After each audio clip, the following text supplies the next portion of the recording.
Good morning. My name is Sichan Siv. I was born in Cambodia in 1948. What is your profession, sir? I was an ambassador to the UN, and before that I was Deputy Assistant to the President of the United States. And now? And now I'm having fun. Wonderful. That's the best part. Thank you. Yes.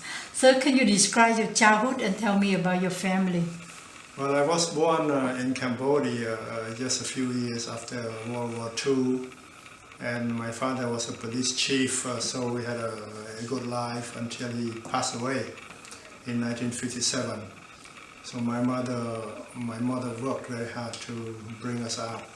At one point she was selling lotus leaves because in Cambodia we didn't have refrigerators, so people went to the markets every morning to get fresh produce, and all those produces were wrapped in lotus leaves. And she sent me to the best school in the kingdom. I had my high school education there, and then I became a flight attendant for the Cambodian Airlines. Wonderful.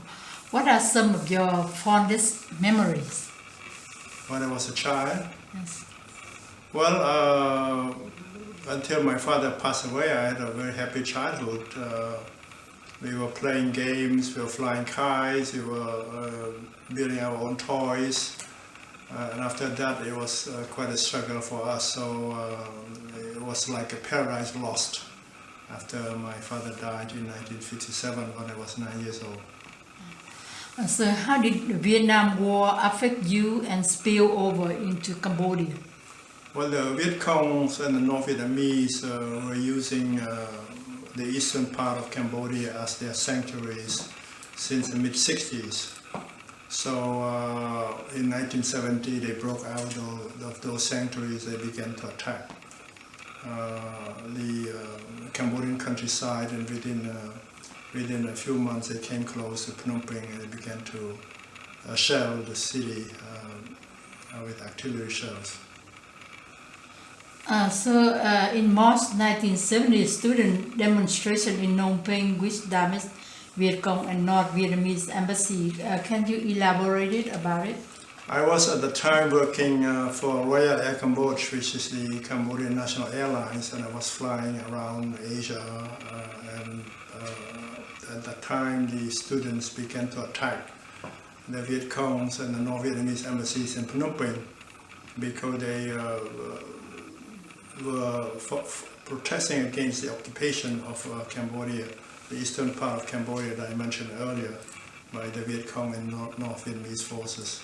So the Lon Nol government deposed Prince Sihanouk in a coup, and they gave an ultimatum to the Viet Cong and North Vietnamese forces to leave Cambodia within 48 hours. And the attacks on the North Vietnamese and the Viet Cong embassies were preceded by the protests in the border provinces, the provinces that border Vietnam, in what they call the Peltsbeek of Cambodia. Yes, so the Cambodian and South Vietnamese government agreed to force repatriation of Vietnamese residents in Cambodia due to the fear of Viet Cong sleeper cell. Can you recall? Yeah, there were a lot of Cambodians living in Cambodia. There were a lot of Vietnamese living in Cambodia. When the Viet Congs and North Vietnamese began to attack, the South Vietnamese government and the Cambodian government of Lon Nol agreed that these people should be repatriated to South Vietnam because they were fearful that some of them may be Viet Cong agents, maybe sleeper cells that just waited for the time to attack. You remember the number people? I don't know, but we do have some Vietnamese living with us as our neighbors. So we grew up with them, we played with them, we shared food and company, and we were very sad to see that they were forced to leave. And you think that those people, they mostly Viet Cong or mostly just normal citizens? I wouldn't know. They could be just honorary Vietnamese residents, or they could be Viet Cong agents as well. So how did North and South Vietnam signing of the January 1973 Paris Agreement personally affect you and Cambodia? In what way did it empower and or change the Khmer Rouge at that time? Well, the peace agreement was signed in Paris in 1973, I believe January. At that time, I believe the Viet Congs and the North Vietnamese began to withdraw their forces from Cambodia, and the Khmer Rouge, which numbered only to a few thousands, we were trained by the Vietnamese communists and equipped by the Chinese, and so on and so on, began to take over the fighting. So the Cambodian government and forces were fighting against the Khmer Rouge after the Viet Cong and the North Vietnamese withdrew from Cambodia. Can you explain more about the Khmer Rouge who were trained by Vietnamese communists? Can you? Well, first the leaders were a small number of people who went to France in the 50s on government scholarship. They joined the French socialist and communist movement. So they failed their examination, and I believe their scholarship were cut off by the government. So they were very angry at the time. When they came back to Cambodia, they were outcast in a society that was peaceful and prosperous. So they went to the jungle to organize this Khmer Rouge movement, which I mentioned a moment ago, numbered only a few thousand. So the Viet Cong and North Vietnamese took advantage of training them and equipping them. And when they had to leave Cambodia, the Khmer Rouge were already trained and well equipped by the Viet Congs and the North Vietnamese. Who was their leader at the time?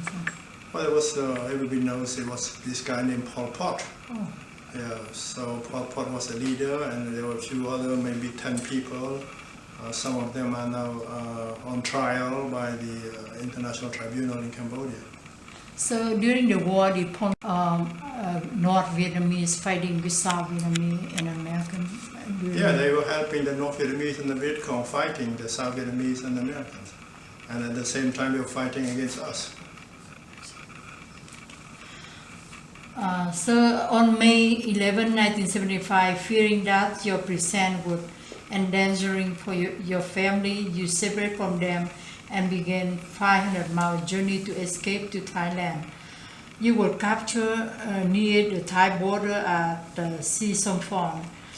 You endured nearly a year in Khmer slave labor camp and were marked twice for execution. Describe the event and how your mom, having told you no matter what happens, never give up hope, helped you. Well, the minute the Khmer Rouge came to power, they began to turn the society upside down. They killed anybody who wore glasses, because wearing glasses was a sign of education. They killed anybody who had not been with them during the so-called cultural, so-called revolution. The teachers, the nurses, the government officials, the merchants, the businessmen, very innocent people. So I had an education. I spoke French and English. I went to college. I put myself in danger and also put the whole family in danger. So my mother told me, she gave me her wedding ring, her scarf, a bag of rice, and she told me to run. And no matter what happens, never give up hope. So that was the last message to me. And I carried it with me all along until now. No matter what happens, never give up hope. So can you recall what the atmosphere like? How about your friend, in Cambodia at that time? What the scene looked like at that time. You can describe a little bit for me. Well, we suddenly realized that we were the prisoners of the Khmer Rouge. We were hoping that between Cambodians we were able to work together to rebuild the country. But after the first few hours, first few days, really that these are just killers, and they would do anything to eradicate any element that they don't want to be part of their revolution. So we could not talk to anybody, we could not trust anybody, and we were just sending a message through our eyes, our eye contact. We were sad, we were quite terrified by the whole situation. We didn't know what was going to happen to us. So it was a very, very tragic circumstance that we were experiencing. So when you escaped the Khmer Rouge slave labor camp and fled to Thailand, you were arrested because you did not have any identification, and tension over the recent clash between Khmer Rouge force and Thai soldiers that had taken place several days prior. Tell me about this experience and how your Japanese teacher Yamada-san and your colleagues from Khmer Rouge Nadi assist you. Well, the whole country wore black. Everybody wore black, sort of black clad, black pajama kind of things. So when I arrived in Thailand, I had my black clothing on me. So the Thais saw that I was a Khmer Rouge. So they beat me up when I arrived at the Thai prisons. But later on they realized that I was just an innocent refugee. I was in jail for a few weeks because I had no paper. Later on they realized that I was just an innocent refugee. They transferred me to a refugee camp. That's where I spent the next few months. So what camp was it in Thailand? It's in a town called Advocacy, which is right at the border of Cambodia. And there were some 3,500 refugees living there. It was the size of half of the soccer field, half of the football field. I mean football in American terms, so about the size of a soccer field. And just imagine 3,500 people living in that area. It was hot, humid, filthy, and many people suffered mental depression because they sat around all day feeling sorry about the past and worrying about the future. So I decided to help them occupy themselves by organizing English classes. It was a win-win proposal because many of them were going to go to an English-speaking country, Australia, Canada, the UK, the United States. So they were able to get some basic English. At the same time, they were able to take their minds off the sorrows and the worries. Who provide food and aid? The UN High Commissioner for Refugees provide food, and the church organizations and the Red Cross provided the medical care. People have enough to eat.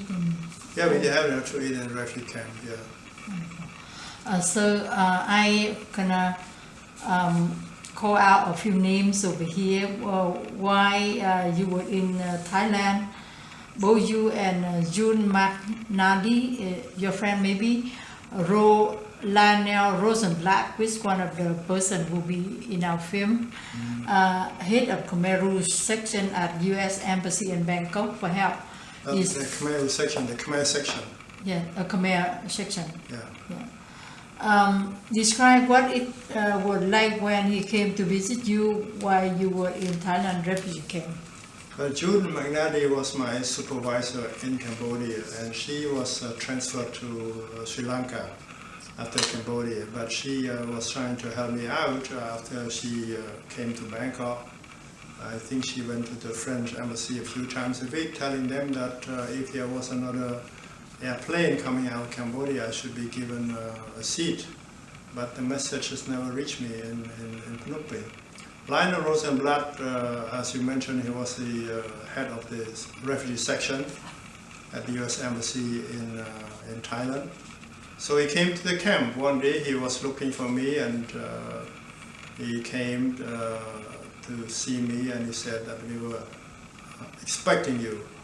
in a sense that he had received letters from June McNally, telling them to be on the lookout for me because somehow she thought that I would be able to escape by myself, even though I missed the U.S.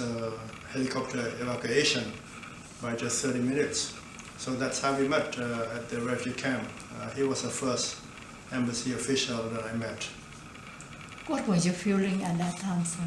Well, I was very happy that somebody really recognized me, that I had worked for an American organization, that I was given a seat to be evacuated. Unfortunately, I missed the evacuation, so I was hoping that maybe my past connections to the United States would help me be resettled to begin a new life. How would the result of that meeting, did that make any good for you? Did any good for you? Well, it made me feel good, but it took longer than expected. So I was given a French visa to go to France, but I learned that it was very hard to find a job in 1976 in France. So people told me that I should try to get an approval from the American immigration to come to America. So as it turned out, I was able to come to America after I got the visa, 3 days after I received the French one. What was your first impression and feeling when you stepped into America's soil? Well, in fact, I felt very free even before I stepped on American soil. The minute I saw the Statue of Liberty from the plane, when we were landing at JFK, I knew that I was going to be a free man. Mm-hmm. So when I stepped literally on the soil at the airport in New Haven, in Connecticut, that I really felt very good. Cool. Just ecstatic, to be more precise. Upon Vietnam and Cambodia during the Vietnam War and the war aftermath, do you feel the media portray both sides of the issues concerning Cambodia and Vietnam fairly? Please explain. Well, during the war, I didn't know much about the American media. When you talk about the American media, there are two aspects of the American media. One in Asia reported differently, and the one in America reported differently. Probably the fact that here there's so much information, so they had to sort of pick and choose. I remember a story after I arrived in a refugee camp. I was interviewed by a lot of journalists because I was able to speak both English and French. Time magazine, the Asian edition, had like 6 pages of story on the plight of the Cambodian refugees in the camp and also of those in Cambodia under the Khmer Rouge, with pictures, drawing and so on. So 6 pages. When I came to Connecticut, I went to look for the same issue, the same date. There was only 1/4 of a page of the same story. So that tells you how the news are reported or screened in a way that so much report over there in Asia but so little here. In Cambodia, the newspaper was quite free under the London government, so they report all facts, people getting killed, innocent people, children, women were getting killed every day, the food situation, so we knew about it. But we knew very little about outside. At least I didn't know much about outside. We heard through the Voice of America, of course, but it's not like the abundance of news that you experience nowadays. So in one of your articles I read, and you used the term cocktail report. What does that mean, sir? Well, cocktail report, I'm glad you read that one. It's the people who spend their times at the swimming pool of a 5-star hotel in the capital, who have cocktails all afternoon, all evening without going to the field. There are a lot of journalists who spend times at the hotel where they are just talking to each other or where they have some stringers working for them. But they are also good reporters who risk their lives. And a few died in their duty. I know that a number died in Cambodia, especially towards the end of the war, including Peter Fonda, the son of Henry Fonda. So those are the real people, real journalists who wanted to find the truth. But the cocktail reporters are those who spend time by the swimming pool of the five-star hotel and report to their headquarters. Yes. I can see that from your point of view that they not only describe so little but also not quite accurate. Do you think that from those reports that form the public opinion over here in America that affect the outcome of the war in some way? I think in some way, yes, because people relied on the news reports, and if they are misreported, people tend to, if they are misreported repeatedly, people tend to believe. That's a fact. But over there it's very different. You need to go out to see the situation on the ground. So it's very different from the capital. From beside that, do you think that all the reporters were sent to Vietnam during the war, have they have enough knowledge about the country, Cambodia as well as Vietnam, you think? Well, I mean, of course, they are sent to Cambodia, Vietnam from Nigeria, and then they've been to Asia before. They need to learn a little bit about the culture, the custom, and so on and so forth. It's not enough just to have journalistic skill, because you're going to interact with local people. So it's very important to know the cultural background and the heritage of those people as well. I cannot say for sure that those people are not equipped, but I think their journalistic experience should be complemented with the knowledge of the cultural heritage of the people they're reporting from. Thank you, sir. How did Cambodians view the Vietnamese invasion 1979? Had that view changed? If so, how? What do you think of enemies of Cambodians gratefully welcoming the Vietnamese troops during that time? It was a mixed feeling. There are people who were grateful for the Vietnamese who come in and liberated, quote unquote, liberated them from the Khmer Rouge, and there are people who thought that, I am one of those who thought that it was a short time euphoria. At the beginning, okay, the Khmer Rouge were gone, but the Vietnamese stayed for a long time. It became an occupation force instead of a liberation force. They were there for 10 years, and it was part of a design that Ho Chi Minh and all the communist leaders in Hanoi wanted to put Cambodia and Laos under the so-called former French Indochina, under control of Hanoi. So that was not very good for Vietnam. I mean, if they were really sincere in liberating Cambodia, they would have gone turned it over to the UN or whatever, just like the Tanzanian did in Uganda when they got rid of Idi Amin. People were very happy. I was happy too when the Khmer Rouge were wiped out from the capital. But the intention was very different.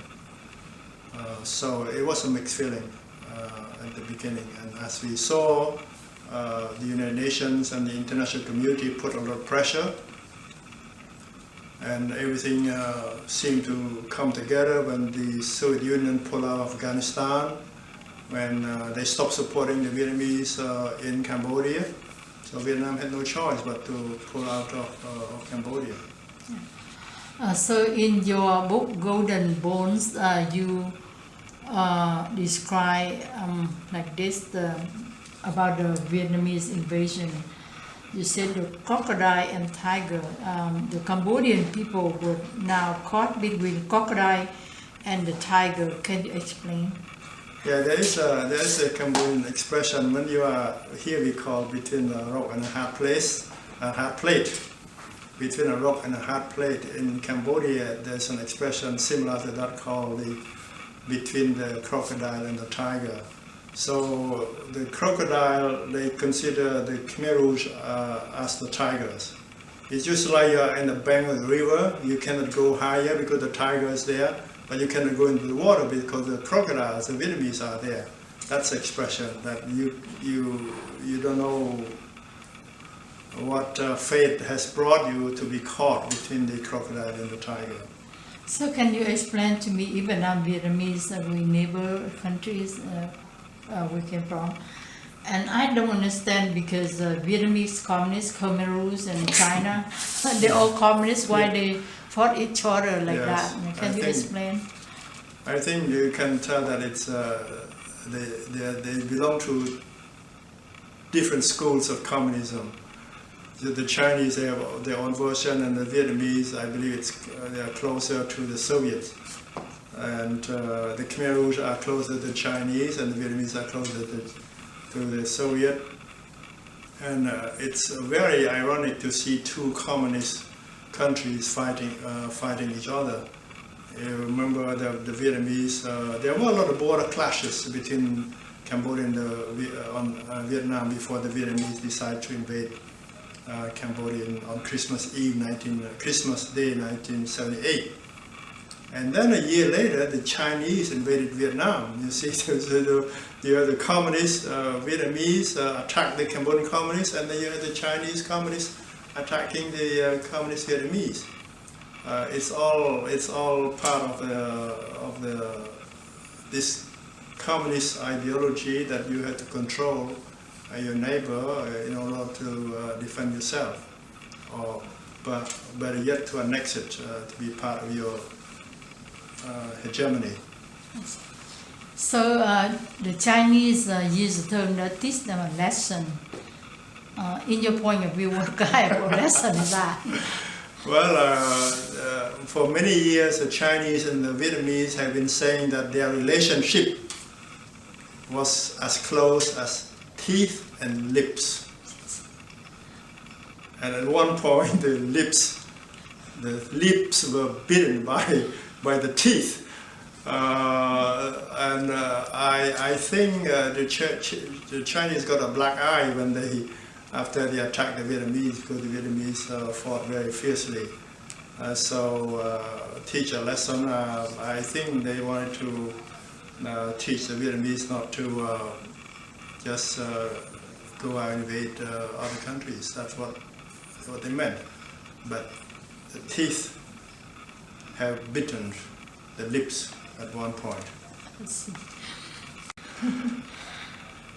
Here, I asked Ben was the same issue, but in different way. Like they said, due to Vietnam War with China and pressure from international community, Vietnam withdrew its troops unconditionally from Cambodia in 1989.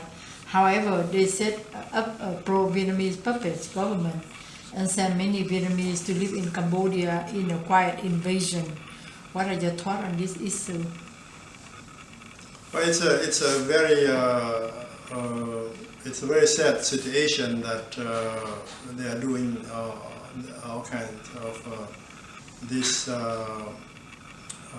process. Currently, there's an election coming up in Cambodia this very weekend. There are a lot of issues about Vietnamese residents in Cambodia, but I don't want to see this become a racist issue. I mean, you can talk about policy, about position, but don't get into racism. I want to let you know that for a number of years I've been involved with the Vietnamese American National Gala. Every year they get together to recognize the role that Vietnamese Americans have contributed to the United States. And for 2 years in a row, they asked me, a Cambodian refugee, to present an award on their behalf, on the Vietnamese American community, to President Ford and then to President Carter the following year, to recognize them for having played a very key role in the refugee resettling refugees from South Asia. So I felt very honored that the Vietnamese American community asked me to represent them in presenting awards to two former presidents. Having said that, that's why I'm very concerned about using this as a political, to achieve political goals. You can talk about issue, you can talk about policy, but you should not use race as an issue. Yes, as a matter of fact, the Vietnamese American very much with Cambodian people. We're not with Cambodian communists. That's right. So I can pass this. I don't ask you to answer anymore, but I just want to mention that we with you the same boat. We were Cambodian and Vietnamese, free Vietnamese and That's free right. Cambodian. We were in the same boat. That's right. So anyway, can you give an update on the present day living condition and influence of Vietnamese communists living in Cambodia? Vietnamese communists living in Cambodia? The living condition in Cambodia nowadays. Are they happy with their government? Are they moving forward? How's that go in Cambodia? The Cambodian? Yeah, Cambodian. Well, as I mentioned a minute ago, there is an election this weekend, and I don't want to get involved in the politics of Cambodia. I try to stay away because I have friends everywhere. I have friends in all parties, so I don't want to get involved in politics. But I think it's very important that the parties work together to promote the peace, prosperity for Cambodia, because no one can do everything by himself or herself. I always said that each of us can do so much. Together we can do much more. The ruling party must listen to the opposition view, because the fact that they do not disagree with you doesn't mean that they are enemies. They may have a reason why they disagree. So you have to take into consideration that opposing views and work together to improve the conditions of living. In Cambodia, there are people who are very poor and there are people who are very rich. The gap between the rich and the poor is just enormous in Cambodia. There are people who are living by subsistence level. And there are people who go through garbage to make a living. And there are the people who have mansions everywhere. So they need to hear. They need to listen to hear, not just to listen, but to hear the voices that do not agree with them. It's very important to bring all the views together, and it's important for them to work together for the interest of the people and the nation. So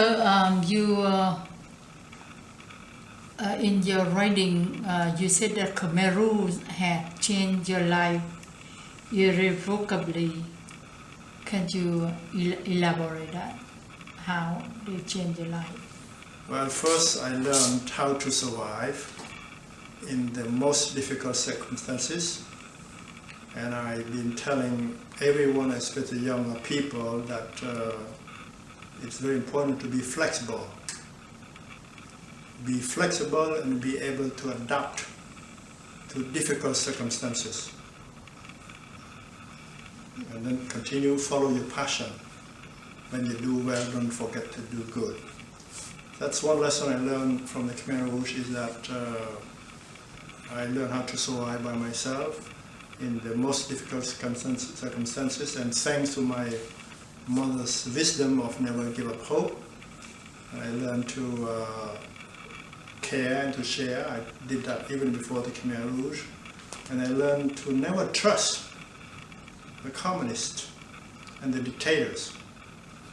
Because I remember Reagan once said, when he reflected on the relationship between the United States and the Soviet Union, he said, trust but verify. And I went even farther. I said, as far as communists and dictators are concerned, never trust and always verify. Thank you, sir. What did they done to your mother, sister, brother, and your families? Khmer Rouge. Well, I'm very sad to say that they were all killed by the Khmer Rouge. I wrote an op-ed piece in the New York Times called Last Breakfast in Cambodia, in which I describe the chaotic scenes of the last few days. When the Khmer Rouge came in on April 17, 1975, 16 of us left together because they forced everybody out. My mother, my sister, my brother, their children, and myself. Of the 16 people who left Phnom Penh together, I am the only survivor.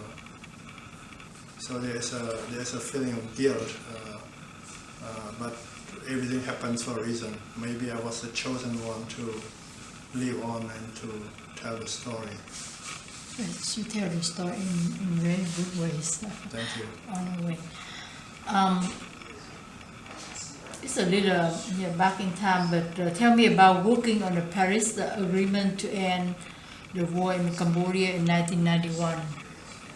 Well, I was at the White House at the time, and Cambodia was not my portfolio. I was the deputy assistant to the president for public liaison, so I handled all the public relation aspect of national security issues.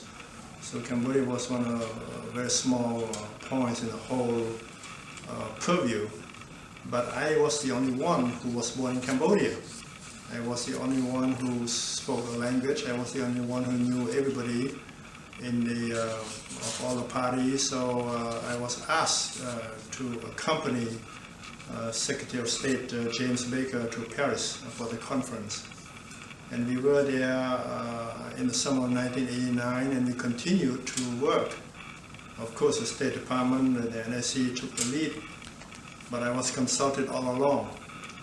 It took us 2 years, 2 months and 22 days before we came up with an agreement that was comprehensive. So we decided to go back to Paris, and Mr. Baker signed the agreement in October 1991. I was sitting behind him, so when he finished, he turned around, he gave me the pen. So I still have the pen that he signed the agreement. Being a refugee himself, how has being a former refugee given you insight into helping refugees as an ambassador? Well, the refugee issues, just like I mentioned about Cambodia, is just one of the many issues that I cover.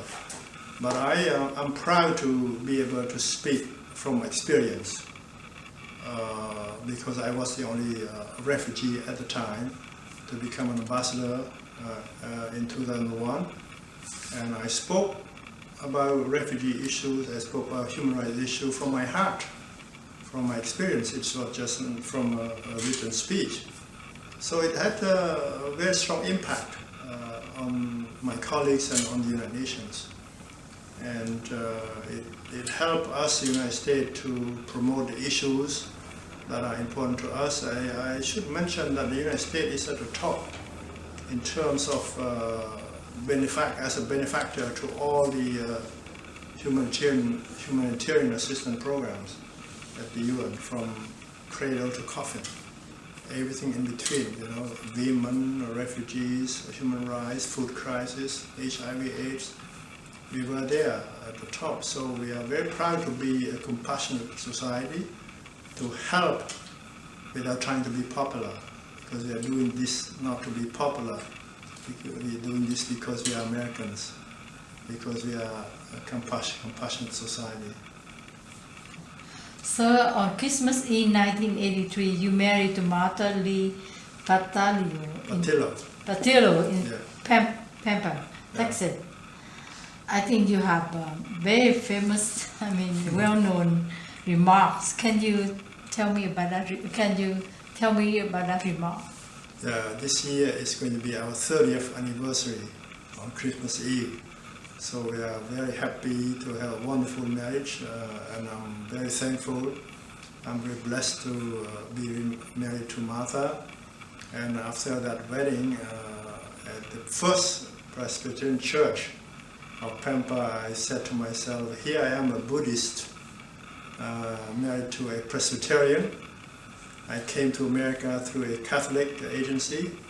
I had worked for the Lutheran and the Episcopal churches, helping refugees of all faiths, so I'm quite ecumenical. Yes, thank you. You're still missing something I needed to repeat. You said that a Jewish organization. Oh, you okay? All right. You go. Yes. All right, let me repeat. Okay. So I said to myself that here I am, a Buddhist married to a Presbyterian. I came here to America through a Catholic agency. I worked for the Lutheran and Episcopal churches, and I help refugees of all faiths, including. Oh, sorry, I got the forget Jewish. You got a job to choose. Yeah. All right. Remember the job. That's right, the job. Yes. Okay. Now Very we can good. do it again. I'd be happy to do it. You did a good research. Thank you. All right. So I said to myself that here I am, a Buddhist married to a Presbyterian. I came to America through a Catholic agency. I got a job through a Jewish organization. I worked for the Lutheran and Episcopal churches, helping refugees of all faiths. So I'm very ecumenical. Wow, what a great combination. So, there's anything you would like to add and share with us? Yes, I forgot to say something about the United Nations. At the United Nations, each time I walked in, my colleagues from 191 countries looked at me. Through me, they saw America. They saw its strength, its future, its opportunity. They wanted to hear what I had to say. Each time I pronounced these words on behalf of the President and people of the United States, that was my proudest moment. Thank you very much, Thank sir. Now I have a last request. I need you to take your book and read a passage. A passage. Okay. She also said, hate ends not with more hate, but with love. And from that, we take hope. Without love and hope, our lives will be empty. Love triumphs over death and destruction. If only one can hold on to hope, endure the pain, and wait for the light. I found that light when the villagers praised me for my survival, freedom, and success in America, and told me that they thought of me as the man with the golden bones, a very blessed and lucky man. I am indeed, because I never gave up hope. Thank you, sir. You are a true golden born. Thank you. You too. He is too. We all have golden We will bones. learn from you. Don't you think?